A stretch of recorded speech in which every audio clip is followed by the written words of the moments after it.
I'm Peta Akawi, and welcome to Life School, the podcast. Each episode, I'll be chatting openly and honestly with a different guest about a whole host of purposeful topics. From personal success and failure stories, to relationship advice, tips and tricks for entrepreneurs, to professional and practical guidance on living a more fulfilled and happy life.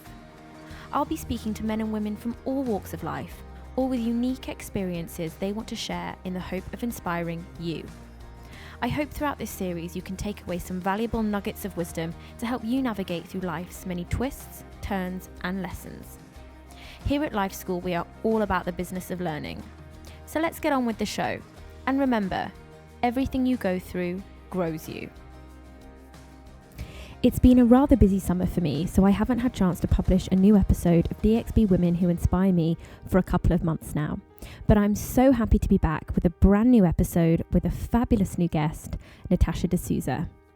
Natasha is a business journalist, strategist, and presenter focused on startups, technology, and innovation in emerging markets. She writes for numerous publications both in the region and globally, profiling startups, technology, and the culture of innovation and leadership in the Middle East. Commencing her career in Washington, D.C., Natasha worked with global leaders in the business, media, and international development sectors, including the Corporate Executive Board, the BBC, and the Kennedy family. In 2007, she joined the Harvard Medical School Dubai Center, working on the region's foremost greenfield project to establish Dubai as the center for academic medical research and practice in the Middle East. It was fascinating getting to know Natasha, and her global way of thinking really inspired me to think beyond just the city I live in. So without further ado, here's my conversation with the wonderful Natasha D'Souza. Enjoy! Natasha, welcome to Life School. Good afternoon. Hello, hello. Thank you so much for joining me today and giving me your time. Thank you so much for having me, and thank you for this. Of course. Tea. Please make yourself at home, It's and I'm perfect. so excited for this. Okay, I really need this right now. I've literally come here to talk to you, to decompress. This is a safe space. When I was researching for your questions, I was going through your bio and social media platforms, and I noticed you describe yourself as the intersectionalist. I've said that right. Yes. And I personally find this quite fascinating. Can you shed some light on what this means exactly and why you describe yourself as this? I'm glad you're asking me that. So it's interesting, that video in particular did get quite a few comments and I think reactions because of I noticed that term, the intersectionalist. And it's something that I came up with, I think, looking back throughout my career at the different choices that I made career-wise. I've always been that person who goes where opportunity takes me, or who likes to make the most of the opportunities I have available depending on where I am. It's never been about being in a specific field. It's about excelling at whatever opportunity comes my way. So for instance, when I look back now, my career started off in DC, in Washington, DC. And at the time, as a 21-year-old, of course, you're just soaking it all in. I'm living in the world's most powerful city. I mean, I'm working 4 blocks from the White House at the time. I remember. Amazing. And you're in a city where like the world's movers and shakers are a couple of blocks down from you. You rub shoulders with them. You see them around. And I think realizing I was in that city very early on, I wasn't the kind of person who thought, this is going to be, I'm in this role. At the time I was doing business intelligence research for a think tank in DC. And my approach was never, well, I'm going to work here for about 2 or 3 years, and then my next move will be this, and then after that I'm going to do this. I didn't have the next 10 years of my life planned out. Was that down to age as well? No, it wasn't. I'm one of the older millennials, so our generation still was very much fed that narrative that you had to kind of figure out what your niche or focus was, and you had to spend about 5-6 years in it and move through the ranks. My thinking was, I'm living in DC. There's so many opportunities here. Like, how do I make the most of what's in the city so that I become the best version of myself? So that literally was my approach. So it was very strategic. At the time, it was very intuitive. When I look back now, it seems quite strategic because when I lived in that city, I got to work not just on the business front, but in the humanitarian sector as well. I worked for a nonprofit that was founded by a member of the Kennedy family doing disability rights research. And I also worked at the BBC briefly in their news bureau doing production research, which was a pipe dream. What was that like? That was amazing, being in a fast-paced studio in DC, obviously, getting, doing news research on the fly, preparing for the day's, news programs, making sure the reporters have all of the background information they need, meeting, interfacing with guests, preparing them before they go into the studio. I loved it. I've just always been that person who likes to synthesize masses of information and make the complex really simple, and then make it tangible and actionable in some way. So whether that's, I think great journalism is meant to do that, but I think even in the business world, a lot of, I think what I've enjoyed is being able to move really quickly through complex things and then make them simple and actionable. God, that must have been an incredible experience. It was. So when you asked about intersectionist actions, I've just found that with time, if you notice in the world, like there's so many areas and facets of whether it's business or technology or health or food that are all just interfacing with each other now. I'm just got back, say about a week ago, from Hong Kong, and that was where I was hosting the Foods Future Summit, where we're looking at the future of food in the world. Yeah, I was following you while you were there. An array of alternative meats and cell-cultured fish and these new ways of producing, food that we assume will be more sustainable, but we're also asking questions like, what does that mean for the long-term health of society? What about our existing environmental abilities? Like, should we not think about soil degradation, etc.? So all of these things are interfacing with each other: technology, farming, the environment, climate change. And I found increasingly that as a person, whatever role I've done, I've always worn that hat of being the intersectionalist. So looking at how things overlap and intersect and influence each other. And I guess that then doesn't limit you in your own career as well. No, it's never you limited. You don't have to just stay in one lane. But it has meant that I have had to face people with limited thinking or limited ways of perceiving me. And how do you deal with that? Because I can imagine if someone isn't on the same sort of wavelength as you, that could be quite frustrating. True. So here's the thing. Early in my career, I was kind of spoiled in the sense that I'm a very intuitive, gut-driven person. Whenever I've resonated with somebody and the wavelength that just matches, then people just have created opportunities for me. And I was always that person who was like, don't look at the role or the company necessarily. Like, go work for people who are exhibiting themselves or proving themselves to be true leaders. So I've been lucky in my 20s to have had at least 3 or 4 of these kind of leadership role models who met me. They liked my energy, they liked the questions I was asking, and they said, you know what, let's try and create this role for you, and you tell us what you like to do, and you kind of put this role together. And so it was a dream come true. I mean, I don't think that happens very often. I don't think it does. And where does that come from, though? Because often in your early 20s, you don't know yourself 100%, and you might be a little bit unsure, and you might be insecure. So where does that sort of... I think we all have intuition, but it's how you sort of tap into it. Where do you think that came from? Are you just an old soul? I don't know about old soul. I can be perhaps a little bit of a romantic soul sometimes. But I mean, when it comes to work, I think it was just knowing what I love doing. Yeah. It was as simple as that. It was like, I'll give you an example. So when I moved from DC to Dubai, it was part serendipitous and part this as well, which is I happened to have a meeting with a 70-plus ex-cardiothoracic surgeon from Harvard Medical School who was now leading the charge for Harvard Medical School Dubai Center.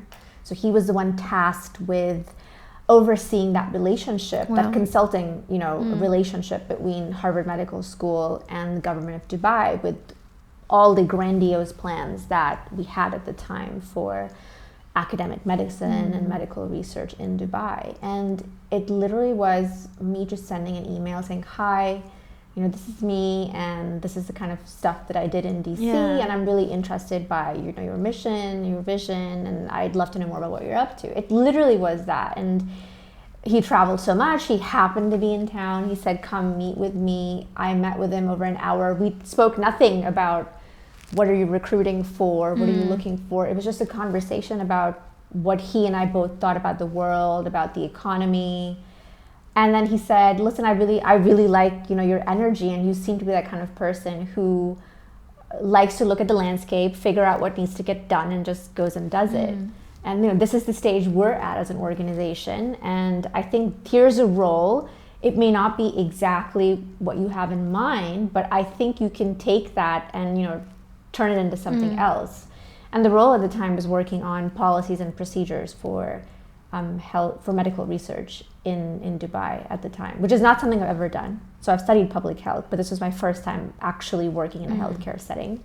But again, it's like anything else. I mean, you're not building a spaceship. You go in there, be like, what do I need to do? I need to figure out what policies and procedures are. What are best in class policies and procedures in the world? Let me study what's done elsewhere, and how best we apply it here. And that's literally like how it's very much like building the bicycle while you're riding it. And that was your first role here? That was my first role here. So this was March 2007. Okay. And I just moved here from DC. That was literally the role that made me decide, fine, I'll move, because I knew that even in the US at that time, it'd be really hard to work under someone that senior and that distinguished at that age for me. So I thought, I'm going to do that. And that was just one thing led to another.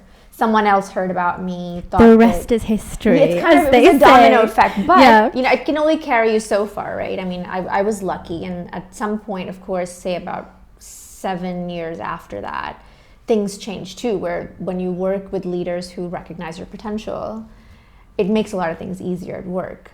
But then people don't always stay. People go, things change, leadership structures change, and you're not always necessarily working with someone who kind of gets you and what you can bring to the table. So sometimes, yes, you will have to deal with people who don't see you that way, or may have limiting or preconceived notions about what you're able to do. And I think one should always learn how to upward manage and how to manage those people. I personally don't believe in spending too much time or energy transforming someone else's mindset. I'd rather go where I'm needed and where I'm valued, and spend my energy towards that, basically. On yourself. Yeah. And so how did you end up in journalism? It was a push by a friend. So there's a bit of a backstory here. When I actually went to university, it was because I wanted to be a journalist. So I specifically applied to schools where I knew the program was really good. And this is in the States? This is in the States, yeah. So I ended up getting into UNC, which has a 200 plus year history of its program. And I declared journalism as my major. And I think about the first week or 2 weeks at school where an advisor told me, and rightly so, I'm so glad he did, that you don't need to study journalism to be a journalist. You need to study the world. And I was like, that's actually a good suggestion. Yeah. And I was lucky I was in a school that had other really strong programs as well. And to be fair, the American education system gives you that leeway to experiment, and at least for the first 2 years of being at university. So I took advantage of that. And I declared economics and public health as majors. Again, because I knew public health has so much in it. I mean, when I was studying it at the time, you look at how diseases are prevalent in populations. You have to understand the environment. You have to understand, to some level, biochemistry, how policy works, in a nation, et cetera, et cetera. So it was a mix, again, of a lot of those things. So I knew it would keep me and my very curious mind happy. But journalism, so for a long time, I never wrote. This was specifically in university. And I think I was always drawn to the communication side of things, even in business roles. I was always that person. Somebody would want me to can you please look at this email? Can you please look at this proposal? And I loved it. It came very naturally to me. I loved also being in meetings where we were meeting external parties, in negotiations with other parties. I loved the process of crafting a message, backing that message up with proof points, and then being able to communicate it towards a goal. It's not just positioning, it's we have something we want to achieve, which is, if I'm going to go into a meeting with a bank because I'm negotiating that I need millions from them towards a real estate project in Dubai, then here are my proof points. Here's how we construct our narrative, go into a meeting, boom, boom, boom. And I can very much see you being the person that then delivers that. Well, you have to. Because some people like to be behind the scenes though. Right. But I like both. Yeah, I can see that you very much, those sort of meet, and I can see you enjoy that part of the process as well, the actual communication of it. I love the communication of it, and I love being able to take what we talk about and make that real. Yeah. So even in my career now, so when I say I'm the intersectionalist, like I've deliberately created it that way, where I knew that I'm not a traditional journalist. I did not go to journalism school.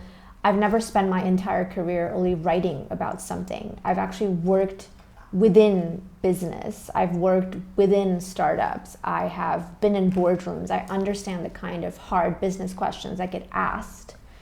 And I also understand what it takes to be able to achieve business outcomes. I see the role that communication plays in them, but it's also a lot more than that. And so as a journalist, when I'm looking at a subject, or whether I'm profiling a leader or a business, my way of questioning and approaches are a little different, you know, because you're not just always going to go by sometimes journalism tends to remain very descriptive. And I think there is more power, I think, in digging deeper and in being a lot more analytical. So I've never been the kind of journalist who like to do the whole, let's turn around a story in 24 hours. Most of those news stories tend to be very descriptive. Yeah. I'm more like, let's take a step back and let's look at the story like 1-2 weeks in and then see what's changed. I'll give you an example. Earlier this year when Pope Francis came to the UAE, I had the chance to consult for the Vicariate here on communications, obviously. So we had to work with the Vatican team on the messaging, you know, what would the bishops say, et cetera, at this huge occasion. And of course, as part of that, you interface with a lot of journalists because the Vatican flies journalists over on the papal plane, you know, here, et cetera. So it was a fun experience. But at the same time, what I saw is like, this is what mainstream journalism is, which is you have this mass of journalists who are now, you know, in the stadium. We're there for the papal mass. Everybody's like on their computer. Some are like sort of paying attention to the mass. Some are like on their computer trying to file a story. Someone's like trying to find a source to do an interview with. And it's very much like, I have to get stuff out first. Yeah, it's like who can be the quickest. Exactly. And I'm like, well, maybe what you're presenting quickest isn't really maybe the most well thought or the deepest or the freshest take. And before the mass was even over, they're already being, you know, herded out of the stadium because they need to get back into the plane before the Pope gets to the planes and they fly back to the Vatican. And that really is a lot of, I think, you know, this kind of quick turnaround journalism, breaking news story, etc. And a lot of those stories don't dig deeper sometimes. Like sometimes you have to ask, I find a lot of it is telling communities what we know, what we see as journalists, versus asking communities what do they want to know from a piece of... So journalism is changing. Do you ever feel slightly restricted here? Because obviously the sort of media landscape is very protected here. Yes. How does that impact the work you do? I mean, you have an international audience, but this is your base. So I'm based here, but I was very conscious about 2-3 years ago to not write only for regional publications. One is because as a journalist, if you want to challenge yourself, you need to be writing under editors who have worked some of the largest bureaus in the world. Like I wanted that experience of working with senior editors who've written for the BBC or Bloomberg or the Wall Street Journal, what have you. Those who've written at bureaus, you know, around the world on complex business stories that have global resonance. And I also realized that you're right. This is, I think in the Middle East, I think every country is a little different, granted, but there are certain restrictions about how you can, you know, position a certain business story, etc. And I wanted to be able to produce work that didn't have to fall under those kinds of restrictions. To be fair, I've never personally been interested in writing about politics or of that sort. But when it comes to business stories, you have to look at statistics, you have to look at proof points. And I knew I'd be a better journalist if I'm producing work for an outlet that was outside of the Middle East. Because to be fair, we also have more evolved journalism outside of the Middle East, and I wanted to challenge myself as a journalist and produce work for those kind of outlets. Yeah, I think that's a really smart move. Yeah, and it's been conscientious because at the same time, Look, it's very easy to be like a big fish in a small pond. Yeah, I always refer to Dubai as a small pond. I love you, Dubai, but it's lots of big fish in a small pond. It's very easy to do that. But I think I think it depends on how much you want to challenge yourself and what kind of goals you have for yourself. And my goal was always to be able to produce work that could be considered solid in virtually any market. And so to do that, that means I have to look beyond Dubai or beyond the Gulf region, which means I have to work a lot harder. It's a lot more difficult to get someone abroad to carry your byline or to look at your body of work and say, yes, I'll carry your story. Because but there's that a was much bigger pool of journalists for them to look at. Of course. What does being a journalist mean to you? To me, it's, I've been a truth seeker my whole life, whether it means like seeking the truth about who I am, whether it's in my work or in my passions, the questions I want to answer for myself. And I just see journalism as being a way to arrive at that truth in a story. Whether I'm interviewing, I love doing personal profiles of people, because even when it comes to like business leaders, if you speak to them and you kind of get to the kernel of like who they are, like that one thing that stayed the same through every single thing that they've accomplished in their life, for me, that's their truth. And my job as a journalist is to get to that, because there's a lot of stuff that you can find out from them if you just Google them.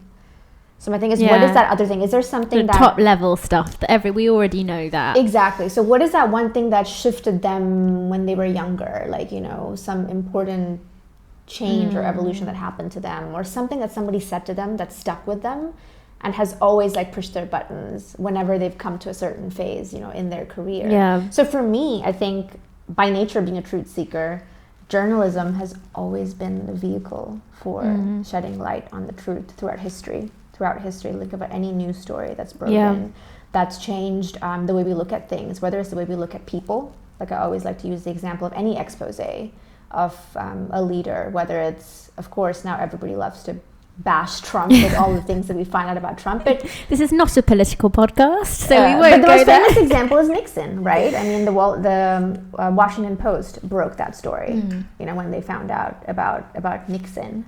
2 years ago, the story in the New York Times that kickstarted the whole Me Too movement, that was the work of a journalist. So I always say that I think journalism has that power to shed light on the truth, and I think also affect a sea change in society. It's also, with the Me Too movement, things are still being uncovered now. This is very much an ongoing shift. Look at the Jeffrey Epstein saga, what happened there. I watched a documentary last night about this, a Channel 4 documentary, and I'd kind of seen a few articles on Daily Mail, and I watched this documentary and I was blown away. It's so dark, and I think there's a lot more truth to be uncovered there as well. For sure, but I don't know how whether it will happen or not. I don't know. Committed suicide, but yes, remains to be seen. But that's why I think that's the power of journalism. That's why there are. Think about how many journalists are under duress around the world. Is a journalist considered so threatening in some parts of the world that they're placed under duress? And that's probably because stories are considered powerful. Well, they are, and I think that it always amazes me how some people get an easier time in the press than others. Okay. And it's almost like this game. So obviously we live in this like celebrity obsessed culture, and it seems like some people manage it so well, and obviously they have teams of PR and publicists, but then there's other people that just seem to get absolutely battered all the time. And then on the flip side, there's people that can just completely turn around a bad story into something actually sort of the making of them or something really positive. Yes, and I think it's like there's a game there. It's getting easier to do that, by the way. It's getting easier for us to forget. They all have their own platforms. Well, there's that, but it's also our attention span is getting shorter. So I'll give you an example. Maybe 2.5 months ago at BeautyCon in Los Angeles, Priyanka Chopra came under a lot of heat because she had was accused of gaslighting this Pakistani American woman in the audience who had asked her a question about how can she consider herself a UNICEF Goodwill Ambassador while tweeting a patriotic statement about India. And for about a week to 10 days, that just blew up the internet and social media. But 2 weeks later, like, people forgot. We'd moved on to something else. And I think that can be a good thing and a bad thing. Of course, when you're in the middle of like a storm, maybe you just think, you know what, I'll just wait it out. People will forget and they'll move on to the next story. But on the flip side, if you've produced something really good and amazing, it's not enough to just have that one story and, rest on your laurels and think, oh my God, I just got covered for doing this. It's not enough. People have attention span is so much shorter today that you are going to have to constantly keep putting out stuff that's really good so people remember you and you stick. Yeah, it's so true. There's a lot more work involved to keep people's attention, especially on really important stories that, like Me Too, take that as an example. I mean, I watched that documentary. I can't remember the name of the journalist, but it was like one of the first documentaries, and it was a journalist that first uncovered, I think it was his PA, Harvey's PA, and that just got people's attention because it was like, oh my God, this has been happening this whole time, and these are actual women that this is happening to. Yes. And the detail and how graphic and it's just continued. It's like this huge wave. It's a huge movement. And that journalist, the good thing is, I mean, obviously, we always look at the time a story breaks, but he'd been working on that story for at least a year or two before that, and trying to get his sources, which were a number of actresses, comfortable and ready to actually come out in public. So I think it was a happy, I think, chemistry let's just led to that, just catalyze that story to happen at that moment. I think if he would come out with that piece, but the actresses had not stepped up. It just all came together. But again, they trusted that person as a journalist. They trusted being able to give him their story. So you need those creditable. I don't want to call them witnesses, but you need those people that people kind of respect and are going to believe. And I love and it's so weird how we believe certain people, like we definitely believe her because she's an Oscar-winning actress, but if it was just some nobody, like, it's very strange how because I think we are living in a world, to be fair, where there are a lot of people who will use anything to be famous. True. So we think if someone's already famous, they're not looking to gain an incremental amount of fame, right? But if someone's in theory a nobody, they stand to suddenly be in the limelight. So I can see where people have those hesitations. And there's a lot of money that can be earned from, of course, coming forward to tell their stories. But journalism is really an exciting. It's an exciting time to be a journalist today. I think it's very different from, say, 20 years ago, even 10 years ago. It's just changed so much. Yeah, absolutely. I'm just kind of excited to be a part of that and to, obviously pivot and experiment with new ways of telling stories. And I'm excited to watch you on that journey as well. I know you're passionate about exploring how Asia is shaping the future of business, tech and culture, and you're a huge advocate for diversity in business. Could you tell me a bit about how this passion is connected with the work that you do? So it's interesting, that passion has actually defined the work that I do. It was process of, much like, if you're going to create a startup, right? You have this germ of an idea and you want to go and validate it as you keep building what you believe the market needs. Because you can't create something in a silo. You just can't create something theoretically in your head and keep building and building at it and then suddenly go out in the market and say, hey, this is what I have. So my passion for Asia specifically, I arrived at it over a process. So when I transitioned out of the corporate world, and I'd worked in-house at a startup for a little over a year, working specifically on their communications and on taking this homegrown story into global markets. And I just realized that I knew that there's a lot of things that I want to do work-wise, and it wasn't enough for me to just had just had comms at a startup for me. It just wasn't enough anymore. And it wouldn't satisfy me enough to do the same thing at a different startup in some other part of the world. So I thought, okay, there are these things that I know I'm really good at. How do I bring all of that together? What I say are my natural gifts. How do I bring my natural gifts and abilities together into a way that's impactful and creates value for the world? So that was a process. And I want to thank one of my friends, actually kind of kickstarted me on that journey, because she's the one who said, you're really good at writing, and didn't you say you wanted to be a journalist? So why don't you start writing about, the startups and things that are happening here? And this is when the ecosystem was really young. I'm talking about like 2012, 2013, pre-Kareem. And that's how I went on that journey of, I think, understanding what it is that I want to write about. What are the questions I want to answer? So originally my focus was the Middle East at the time. I told myself, I see myself being like, a journalist and a writer focusing on business and technology in the Middle East. And then I just felt that it wasn't enough. It just did not feel like challenging enough.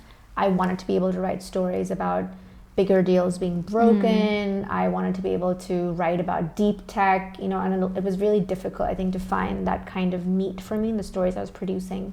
I was lucky that I got to work with some amazing outlets in those first 2 years. I wrote for WAMDA, I wrote for Inc. Arabia, and they've given me some really good assignments, to work on. I'm really proud of the pieces that we produced. And I think along the way, I realized here in the Middle East, we're a little too, I think, obsessed with what's happening in Silicon Valley and with, replicating that in this part of the world. And where the fact is, I think every ecosystem has its own unique charm and its own strengths. And why not create something from the ground up, organically? And to that, when I started thinking about this, if you just look like a couple of hours either way, you're suddenly like, hey, we're really close to like India and China, two of the largest economies, not just in Asia, but in the world. And, look at their ecosystems. After the US, I think China and India produce the most number of unicorns in the world. And they didn't do that by recreating Silicon Valley in their countries. They did that very organically. Of course, there are a number of other reasons that allow that, kind of to manifest. And so for me, I thought, well, that's the kind of stuff that I need to start thinking about, is like, what is happening in these ecosystems that's allowed them to reach this stage of growth, this level of funding, the kind of checks that are being written there. I'm never able to write a story about that here. So if I'm going to challenge myself, I have to go after those kind of, bigger stories and complex beats. And that's when I think my focus became looking at Asia overall, and also realizing that as somebody of Asian origin who has spent a considerable amount of time in this part of the world, I wanted to bring that perspective to those stories versus being someone who either just, flies into a city and has, necessarily no bearings there, but just covers something and then flies out. No real connection to the place. So I think it was from that kind of thrust that I decided to go about, and I made Asia overall my focus. And I think as a byproduct of that, I realized that in the global business narrative, we often see Asian business leaders underrepresented. I think besides Jack Ma, how many other serious Asian heavyweights do we know of whose names roll off the tongue? And I think that also became another thing. I was like, their stories are out there, and it's going to be my job to start finding them and writing about them. So that's kind of like how I arrived at that. But it was almost a process. Sounds like that's a bit of a calling for you. You feel like that's something, like you're very drawn to that. It is. It has become that. And the funny thing is, I always say, like, when you feel that you're drawn to something, or when you have this chrysalis of an idea in your mind, do a lot of listening. I think look for what's happening around you to kind of come back to you and say, yes, that's the kind of path that you need to follow. And I remember this was a germ of like a thesis. If I want to say, like, this is my ethos as a person, as a journalist, my ethos is I believe in the Asia success story. I want to showcase that. I think the first time I actually put that publicly was when I did my first ever talk, really, which was in Hong Kong, which was ironic because my first time there, nobody there knows me, and it was just on a whim. I was like, let me just do it. If nobody shows up, nobody will have to know. Because nobody knows me. There's nothing to lose. No one knows me. And I think that's where I put that ethos up there. And I kind of looked at the audience and they were like, yeah, that makes sense. You're right. Like, there have to be other people besides Jack Ma that the world needs to also know about. So that's when I think doing a lot of that kind of listening and getting that feedback was kind of made me feel like, okay, this is the journey I want to go on. And I think when people look to you and believe in your credibility, that made me realize, okay, people trust me to be able to tell that story as well. It must be so comforting to feel like you're on the right path, to feel like I'm going in the right direction. This is my purpose. Not only is it my purpose, but it's doing good. Does that give you a sense of sort of stability? It gives me a certain kind of inner peace, I want to say, because I think everybody comes into the world to be able to produce something and impact the world in a certain way, and your ability to produce impact changes over the course of your lifetime, depending on how best you're using the opportunities that come your way to grow as a person, as a professional. So yes, I do feel that kind of inner peace that this is the direction I'm going to go on.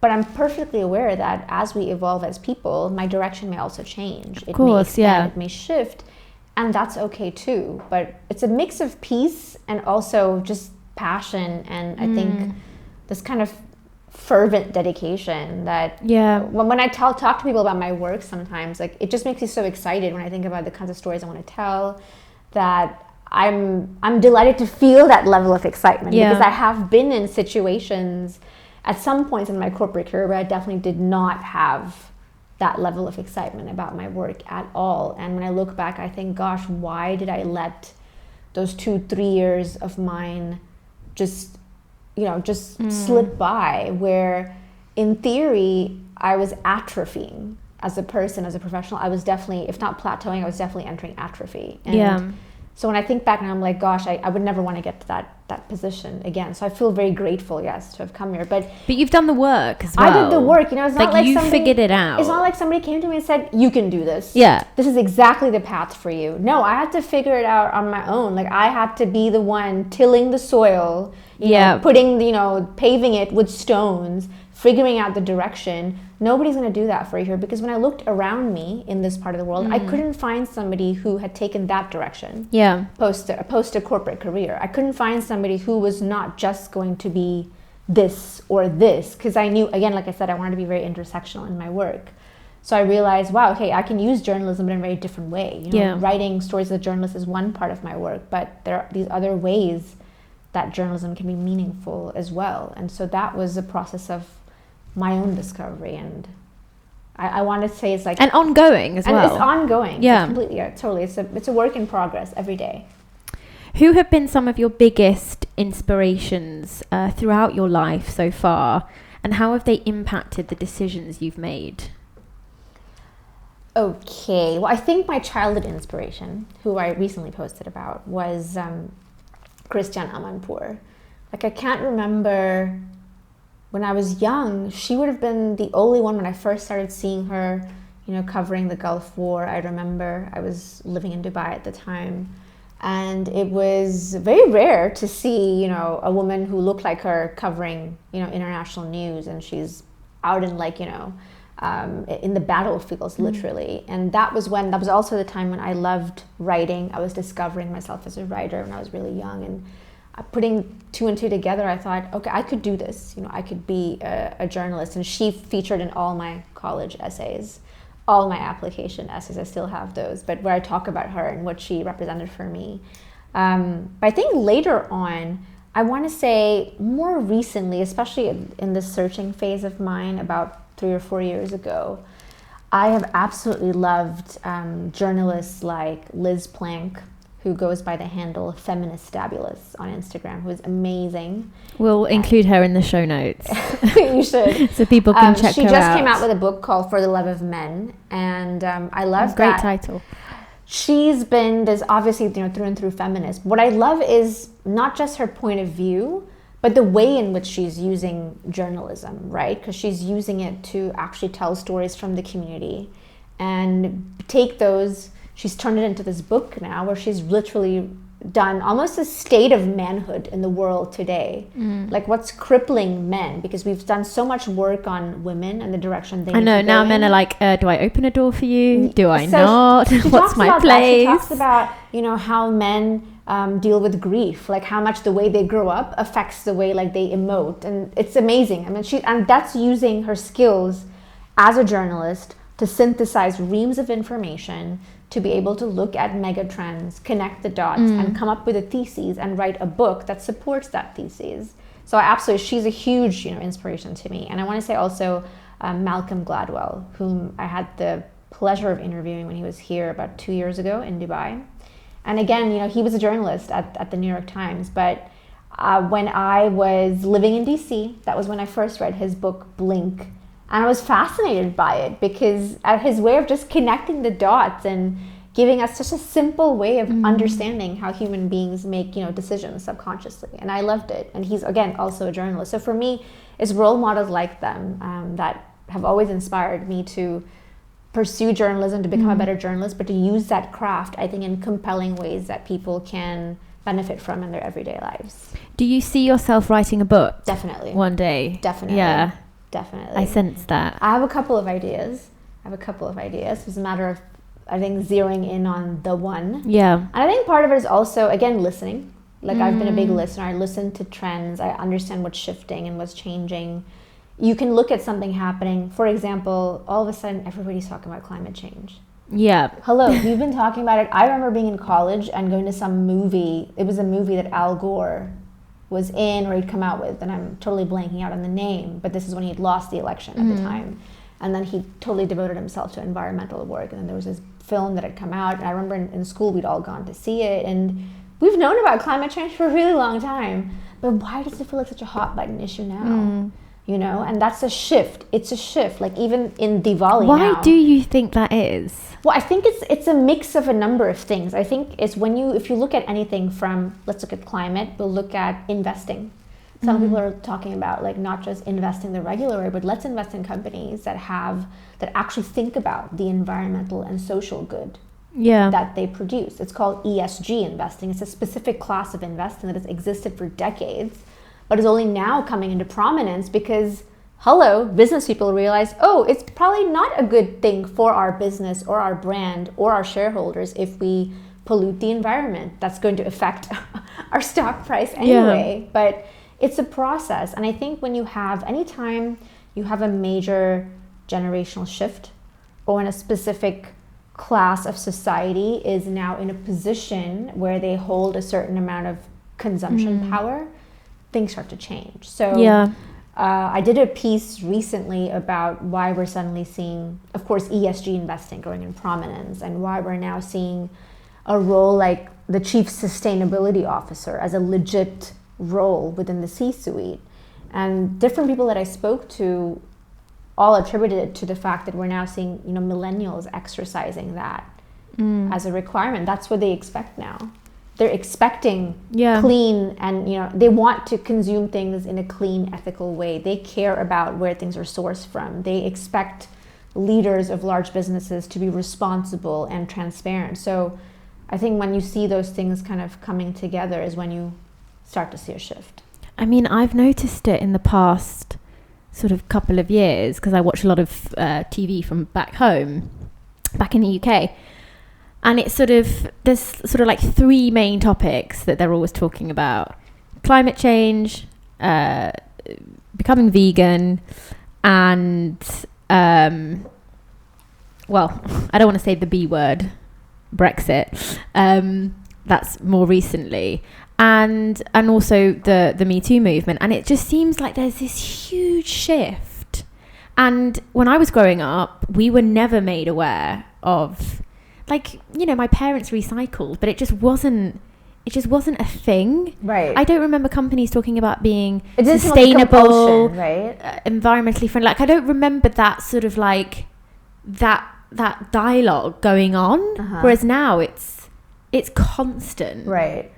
And I just sometimes wonder, there's obviously a lot of people out there that have amazing intentions and are doing a lot of good, but I feel like a lot of people just jump on the bandwagon. Of course.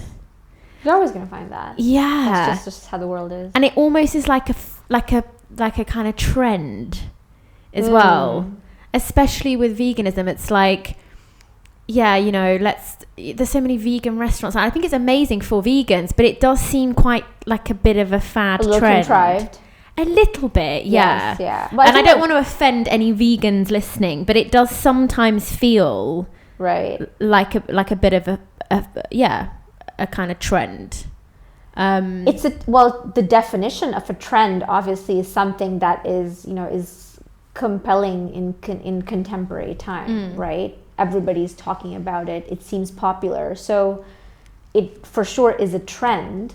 But it's also a necessity of the time that we live in too. Yeah. So there are some people who've always believed it was a necessity. There are some who are now waking up to the fact. There are just some who see it now as a trend and realize if they want to be relevant, then I need to be able to bring some of that trend into the work that I do. And I suppose it doesn't really matter the reasons you're doing it.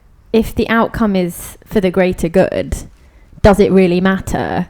But I do find it interesting that there seems to be these sort of like hot topics that everyone... Correct. Like all of a sudden everybody was talking about diversity and inclusion. Like everybody. And I was like, do you... Like, did you just... Or correction, everybody wanted to call themselves a futurist. Everybody. I'm just like, what...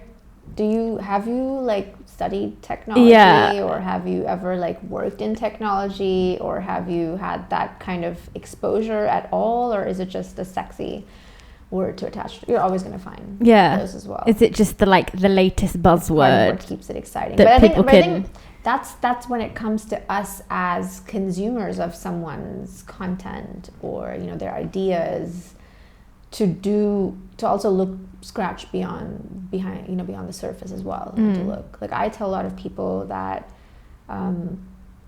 it's one thing to be considered an expert, but it's another to call yourself one. Most people who are thought leaders and experts never really call themselves that.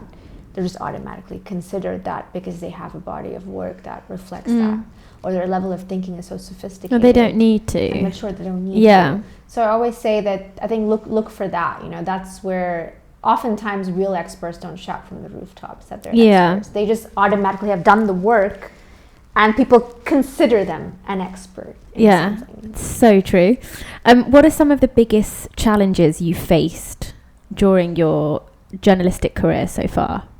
Well, my journalistic career is very young, so I've only been, I want to say, a bona fide journalist for maybe about 5 years now. That's a fair amount of time, though.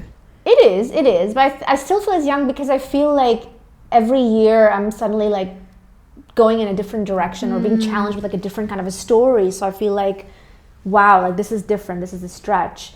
I think in the beginning, I think the challenge was figuring out what did I want to make my beat about? Like, what do I want to be a journalist who writes about, everything in business, or do I want to have that kind of focus? And I think very quickly I realized, having had business experience, I loved writing about business and technology. I very briefly thought, should I start writing about food and about lifestyle? But it didn't really gel with me because those are just not things that I keep too much, in the loop about. Yeah, they don't set your soul on fire. Those are not things that I can consume much anyway. So I thought, let me write about stuff that, really I geek out on. And I think one of the challenges, and this continues to be a challenge, okay, but the only reason it is challenging is because you're always looking to grow.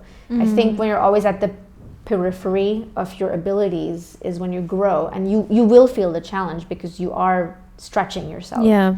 And I like to stay in that zone. I think it's always being able to write for publications that, are difficult to get bylines in. I think that's always going to be a stretch for me. And how did you get your first byline? Because there'll be people listening that are passionate about writing. They want to become, a professional journalist. But where do you begin? If you don't already have connections in that world, how did you find your first, whether it's paid or not, but your first sort of published piece of work? So I think today, whether you want to be a journalist or not, I think content we know is important. Good content is even more important. Just posting something for the sake of posting it is really not enough. I don't think it does you any credit if you've really not given too much thought into fleshing out an actual point of view.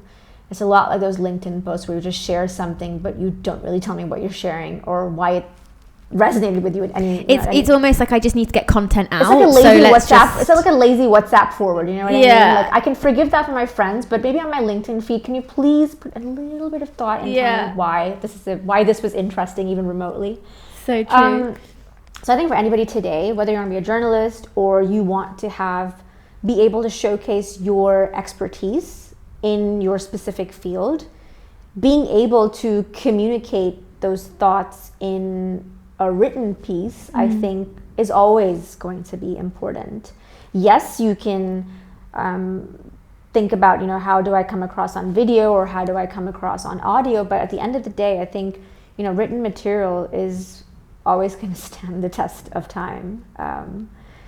So being able to, I think, for the first thing, so I'm going to break this down. I think the first thing when it comes to getting your foot in the door is to think about it. Don't just get super excited about what you're writing about. Think about the reader. What do they want answered for them? And approach an editor of a publication, do the work, go on their website, find out, who's the editor there, look them up on LinkedIn, use LinkedIn, it's your friend. Go there, reach out to them, say, hey, I'm really interested in writing for this publication. What are your contributor guidelines? That's the first thing you ask for. They'll often tell you what kind of pieces they like to accept, what the word count is, what they're looking for. Most established publications have something like contributor guidelines in place. If they don't, the editor will tell you this is what we look for.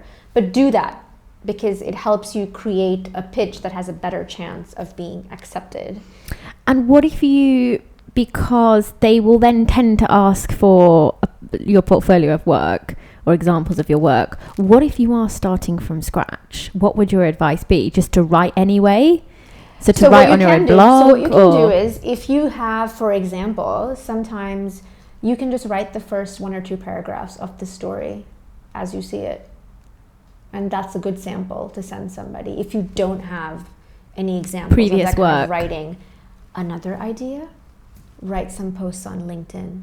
An actual article, because LinkedIn lets you create articles. Write articles on LinkedIn. Those are great examples that you can share with editors of publications, because a really good LinkedIn article often reads like a pretty well written, news feature kind of a piece. Yeah. So those and are what great. better way to show your style? And while you're at it, you're also getting feedback from your audience on LinkedIn, right? They're getting to see your piece, you're getting to see what people comment on, etc. And now LinkedIn has this feature. So when I was in Singapore earlier this month for the Digital Journalism Summit, we had the editor of LinkedIn India, talk about how LinkedIn now has brought journalists on board within the company, and LinkedIn is going to be producing a lot of its own content. Amazing. And also showcasing content of its users. So if you've noticed for the last month, you'll sometimes see at the top of your feed, this person's post is trending with this hashtag.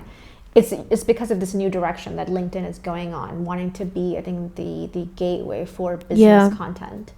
And that's, I think, a great chance to give that a shot. I think that's a really good tip. Come up with a couple of LinkedIn posts if you don't have the time for that, but I highly recommend you do that just because you kind of work that writing muscle.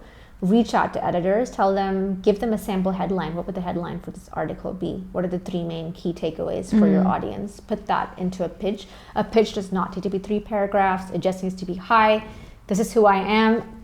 because often editors don't have time either. Just give so them a link to your LinkedIn profile so they can just go there and see like what you're about and what you work about, and then say, I'm really interested in being able to write about this for your publication.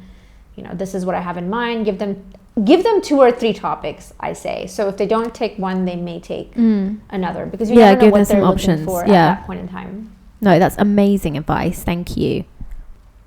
So, Natasha, for any of our listeners who may be in a similar situation to me at the moment, where they might be finding themselves at a little bit of a crossroads in their career, maybe they're going through a transitional period, what would your advice be?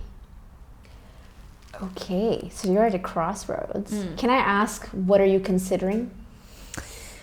What do you feel you're not doing enough of right now? It's not so much what I'm not doing enough of. I just feel like I'm very much at this crossroads of, I've been doing something for the past 4 or 5 years, and I feel like that chapter is coming to an end. Okay. But I don't know what the new chapter looks like. Okay. And I want to, we all want to make the right decision, but I feel like I have decisions to make, but I also don't want to rush those decisions because I'm very impulsive and I don't like kind of not knowing where I'm going. So my natural instinct is to just like try and fix it and rush, when actually I need to just get some clarity. Okay. But that's also difficult when you need, we all need basic things, right? Of course, we need to pay our bills. We need to pay our bills, but it's, and I think a lot of people are feeling that way at the moment as well. So I'm interested to know what would be your sort of, what would be your take on that? So I'm going to pull from, I think, specific phases where I felt that I was at like a crossroads.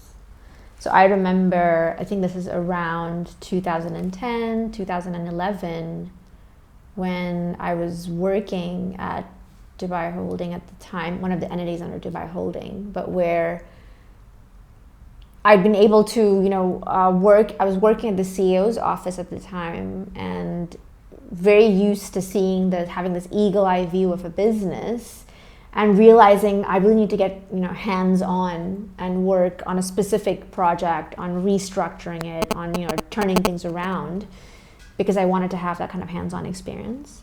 But I didn't really know where within this large company I would get that kind of opportunity. So I think part of it is, and that was also a time when we were still like lurching forward from the global financial crisis, so it was a very different kind of a time.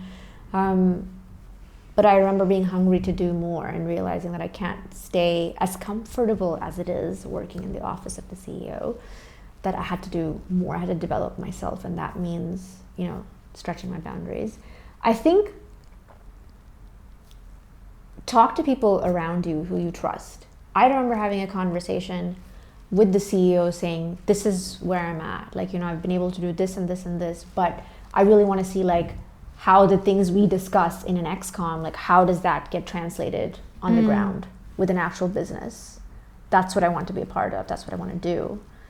And I was somebody who didn't have an MBA, who has not really worked in a multinational, not strictly somebody from the real estate world. So I knew that anybody with a limited point of view would have used those against me. Yeah. But I was lucky that the person who ended up creating a role for me on their team was someone who saw, again, my innate potential. That she's a doer, she's a problem solver, she's really good at synthesizing information. So this is the person that I want to have, on my team. So that's one stage. The other is realizing that when I'd realized that I was kind of done with that entire corporate life, not really seeing anything else in Dubai or in the UAE that was that exciting or different or that would stretch my boundaries. Also realizing that at that point, I think in the market, if you've, in my experience anyway, if you've worked in semi-government for too long, you tend to kind of grandfather into it, and then it's difficult for people to see how you can be relevant to a new industry. So that was a challenge, I think, realizing that tends to be a stereotype. People have this preconceived notion about, can you deliver, you know, if I bring you on board within an agency, whether it's a consulting agency or a PR agency, like how might you be, you know, a fit? And I think the first thing to do is just get out of your mind, honestly. Like, I think sometimes our biggest doubter, we can be our biggest like enemy in that sense when we doubt ourselves. And it was very easy in that situation that there will be people who will look at me that way and perceive me that way and tell me what their reservations are, and that's fine. Like, you know, they're not the only people, you know, in the market. There's always going to be somebody that, you know, things kind of click with. And I think the difference for me was having a lot of conversations at that point in time. So if you were at a crossroads but you don't know what your next path is, which is where I was done with corporate, but I was like, do I want to work for like an entrepreneurship enabler, or do I want to work for a PR agency, or do I want to work in CSR? Like, what do I want to do? Yeah. And I'd made my list of like the 10 different things that I could do. And, you know, literally gone about having conversations with everybody, informational interviews with everybody within those spaces. And you're going to find people that you would think are a complete waste of time having spoken to. But hey, there's something that you can learn from each of those. You can always take something away. There's always something you can take away. Or it's just life just directing you somewhere else. And I think, one, it helped me understand myself better. It helped me realize, as much as I maybe like this, the way this is practiced in this market will not be challenging enough, or it's really limited, or it's not going to be able to take me where I see myself going in my career. So all those conversations will just shed light and help you, I think, figure out and narrow things down. But something else I also urge people to do always, I'm a big believer in mirroring, in kind of seeing people that you resonate with, like what they've done with their careers, anybody who's done a major transition or shift. And I think that's how I came to this position, or how I crafted, I think, this space where I can say I'm a journalist and a strategist and a speaker focused on the Asia success story. And on answering questions about the future of, you know, work and human potential. So I think it was looking at people who were journalists or who came from the business world, but they did something completely different, or they took that and went in a different direction.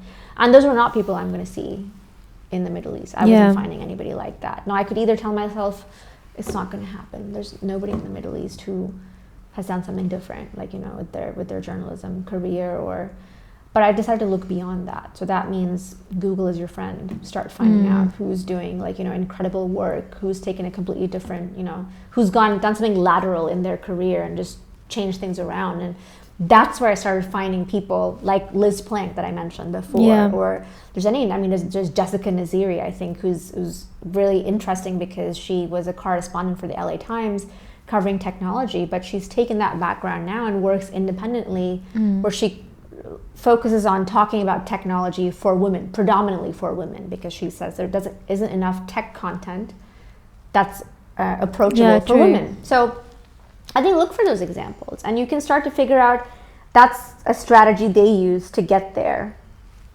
Pivot, you know, use that as a chance for you to pivot and try something, you know, on your own. And I've reached out to many of them and had conversations to get perspective, to like kind of get advice. See, I'm always very eager to connect with people and reach out. But for some reason at the moment, I'm just holding myself back a little bit. And this podcast, I'll use it as an example. When I started to think about Life School as a podcast, I reached out to other podcasters. I took people for coffee. I picked people's brains. I went to workshops. And it got to the point where I actually overwhelmed myself with information. Okay. So you're overthinking it. Yeah, like I was really overthinking it, and a lot of the people I met, you can take something away obviously from everyone you meet, but it just wasn't actually helpful. And I ended up, I'd almost spoken to too many people, got too many opinions, got too much information, and I just like overwhelmed myself. So at this stage I'm almost hesitant to start going to lots of different people until I think, you know, that's it. Okay. And I've got something that I can actually go to people, rather than just like, hey, I'm at a bit of a crossroads. Well, I never heard somebody saying I was at a bit of a crossroads. No, of course not. But it's more like you go to them and you say, "Hey, listen, I noticed that you were here in your career and then you got here." Yeah. How did you make that transition? So I'm just curious, like, how did you figure out this is the direction you want to go in? Yeah, totally. Know? And sometimes you don't even have to have conversations. There are a lot of people, if you do enough research on them, you can kind of figure out. YouTube. They did this at this point, and then they did this. Yeah, exactly. Those are also learnings that you can have, and I think. I don't think you need to talk to too many as well. I'm more a believer in quality over quantity. Yeah, absolutely. You know, and I think you'll figure out people who are actually generous with their time and will actually tell you what you need. Like when you talk about transitions, I remember when I was working in-house at that particular startup, it was in 2016, and I was starting to get invitations to host, chair, or moderate conferences. And at that time I'd done Step Conference that year already, and I'd done the Internet of Things Summit that summer, and I realized, hey, I love this. I love being in front of an audience. I love using my abilities as a journalist to synthesize important things for the audience, and I love just the energy on stage. I like being that person who, if you have understood the skill of like how do you maintain, sustain, and lift the energy, in a room. And I loved it. And I realized, I could do this as part of my portfolio of work. But how do I make that shift where it's a viable aspect in my portfolio career, if you will? And I remember thinking at one point, maybe I'll go to London and maybe I'll do a course in how to be a presenter or something like that. Because I think sometimes we think we need to go and get certified. Yeah, I need a qualification. And it depends. Sometimes you do, sometimes you don't. But I thought maybe I did. And I remember reaching out to this very well-known, is very established BBC journalist, ex-BBC journalist, Nisha Pillay. She's done a lot of their investigative work.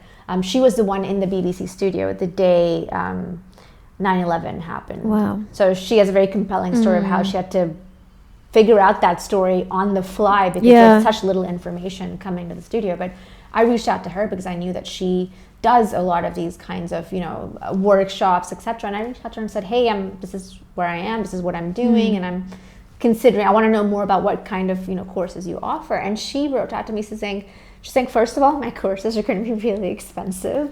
Second of all, I don't think you need it. I said, let's just get on a call and let's have a conversation. Wow. I was like, wow, okay. So she spent an hour and a half with me on Skype. She took me through everything from like how she figured out her transition from the BBC to how she would make sure ensuring you're getting the right kind of mix of conferences and summits in your work, like what it takes to be a business presenter, like everything down to like, she was like, this is what you should ideally wear, this and this on stage. Like, and this is a woman who facilitates stuff at the UN, like what an amazing with Kofi woman. Annan audience. She spent an hour and a half with me. So my point is that she was very kind, okay, like a lot of, and she, again, like I said, she's somebody who she took some time to look at me and my profile and realize this girl doesn't need it. She just needs a little bit of advice, on how she can kind of start approaching this new direction or this new thing to add to her body of work. And that's just, what I took from it. So I think look for a mirroring. Like I think those are always instances where I think, okay, this is how this person approached it. Let me also try that. And you have to tweak things along the way because every market is different. We're not in a mature market like the United States or in Europe. I think where things tend to be, I think the way certain kinds of business are conducted are more evolved. So you have to figure things out a little differently. Yeah, and I think I totally agree with what you're saying, and I think that I am just not at that stage yet. You've spoken a lot about listening, and I think I'm at that stage right now. I just need to be listening and aware of what's going on around me and be still, and then I'll get to that stage. And when it comes to listening, don't limit yourself to where you are. I'm a big believer in like, the world is so connected. There may be something that you're doing that could be valuable to people in other markets. Where are those other markets? Figure that out. I'm so sort of like blinkered just to think about Dubai. I don't even think about the Middle East. I literally am just like, what can I do in Dubai? Right. which is very limiting. Dubai is an amazing Like I'm city. limiting myself. Dubai is an amazing city. Of Like course, I was we born love here. Dubai. I've seen how it's changed Yeah. since the 80s to even when I in 2007 it was so different than it is now. But it's also a city in the world. Yeah. Like there are other fast-moving cities within this continent, and by continent I mean Asia. What are they, you know, and what's happening there? And you may be surprised to see that there may be a gap that only you could fill. Yeah. That's definitely it's making me think. Yeah. Think about it. Thank you for that. You're welcome. We're going to do a quick fire round now. Okay. Natasha, are you ready? Should I get like, you know, an armor or a bullet vest or something? Like, can you fire? I mean, it doesn't have to be too quick. Take your time. All right. Favorite quote? Oh, okay. This is the one. And I used to use this. This is kind of geeky, but this is when I was in school and people would put quotes in their email signatures. In matters of style, swim with the current. In matters of substance, stand like a rock. Wow, I like that. I think it's Thomas Jefferson. I think. I've actually never heard that one. It's. And I'm just like a quote. I just regurgitate quotes all the time. That's my I favorite love one. that. And that's just who I am. Yeah. I've always been more a substance-driven person versus superficial things. Yeah, I love that. Best piece of life advice you've ever been given? Oof. God, it's heavy. Like life advice. I don't know if this is strictly life advice, but I want to go back to, you know what I said earlier about like you don't need to study journalism, you need to study the world. And I think what I took from that in life always is that to never look at something in a very limited kind of way. Yeah. Like my biggest belief is that none of us we're limitless as people, like our potential. And I think that's something that I've really believed strongly in, and I've always used that to pursue opportunities as crazy or radical as they may seem. So I think that's been advice that stuck with me. So it was always, you know, don't limit yourself to one thing. Like study the world, like look what's happening around you, and just, you know, make the most of it. Favorite tool or app for helping organize your life? I'm not a big app person, to be honest. Like I keep it really simple. I love just my calendar in general. Just I've been pretty conscious about just making sure that whatever I'm setting up is, you know, in my calendar and just sticking to it. That's what I look at to keep me kind of organized. Most of my guests have said the same thing so far this season. Just their calendar, their phone, a diary. Yeah, my calendar, and making sure it's synced, because that has happened where you have something on your phone then calendar, you can miss but it's it. not in your... But I'm not a big like using other apps to stay organized, because I think being organized is a fundamental trait. There are things that can help you be organized, but I think just keeping it simple. Like calendar is all I need. And sometimes I block time on my calendar if I don't have like meetings or appointments, but using that to block, this is when I do this. This is my work I do the time same. for this and stuff like that. Biggest pet peeve when it comes to business? Gosh, I've encountered quite a few pet peeves. I think when I was in my corporate avatar, I remember I was easily the youngest person in the room. Oftentimes I would go to meetings with some of the big banks, like, you know, in the region, together with my boss at the time, maybe one or two other people. But I think people often assume if you're young and if you're female, you're like the note taker, or you're there to be like somebody's secretary. And I was working with somebody who did not see me that way at all. I mean, he is a CEO, but he's taking his own notes. I take my own notes, and then we trade thoughts. So I think my biggest pet peeve was people who just assumed that because you're female and you're young, then you probably are like, you know, the secretary or something like that. Yeah, and I think that's until you open your mouth and then they realize, oh, we're mistaken. Yeah. And I'm like, yes, you are mistaken. I'm actually smarter than all of you put together. Most important life lessons so far? Oh, take chances. Take chances. I think that's something I've learned myself. I've taken chances on myself. I have been lucky that people have taken chances on me. And it's something I've always taken even from my parents, because they took a big chance coming here in the early 70s when it was desert, essentially, right?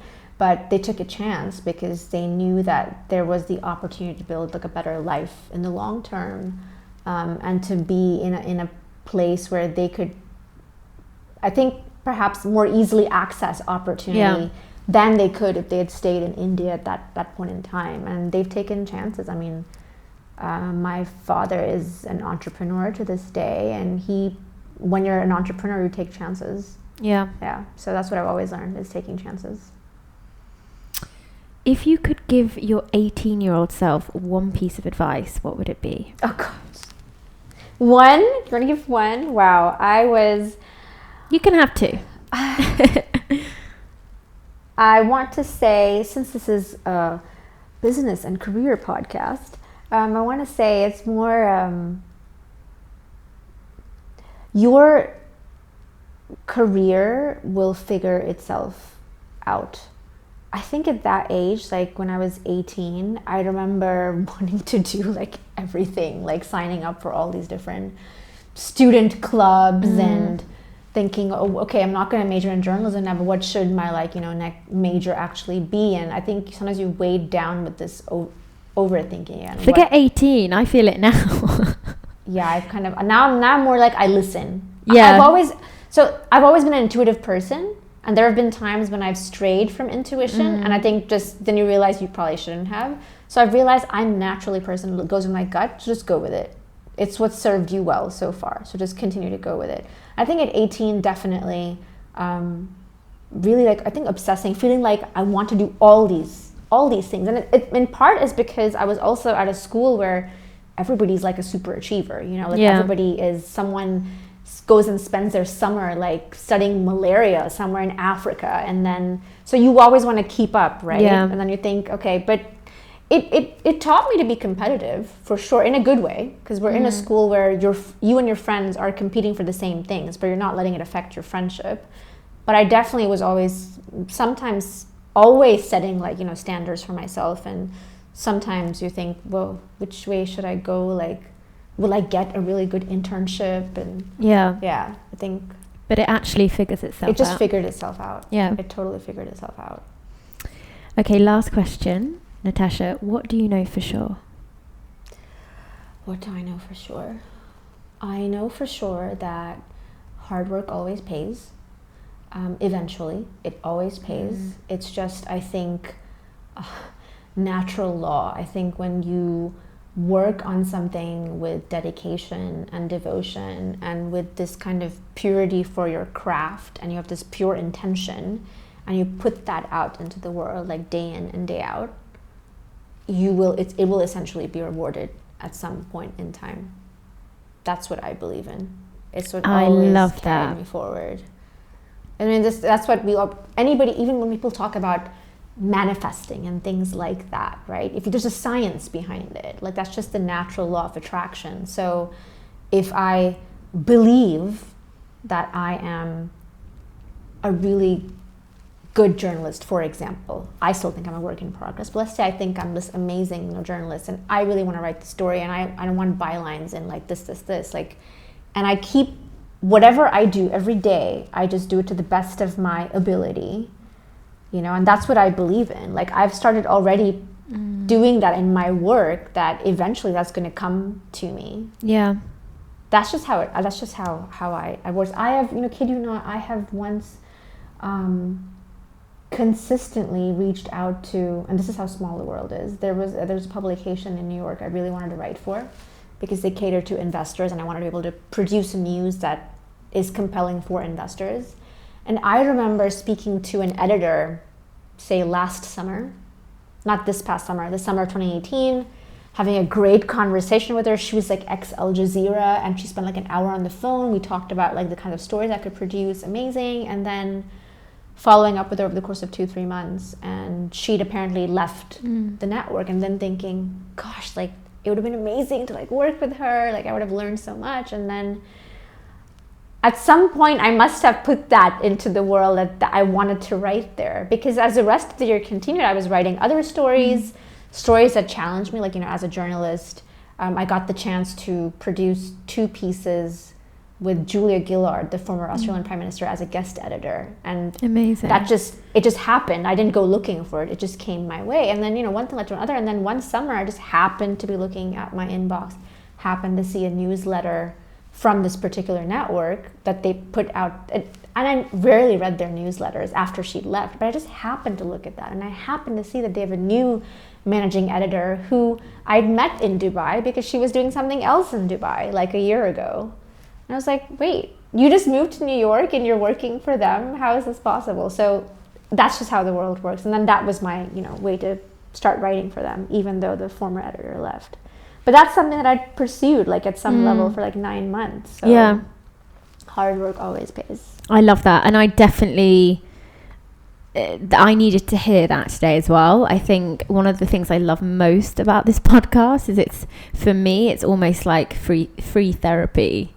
I sit in here. Free? I'm going to give you a bill. And I get to, do you take post-dated checks? We'll talk about that. We'll come up with a payment plan. And I get to sit here and talk to these amazing women. And I will be interviewing men in my next season. I'm not just going to keep it to women only, but for this season it is. And I'm just like soaking it up. And it's funny because I'm always, day to day, you're in a different mood every day. I may have come from another meeting or something may have happened the day before.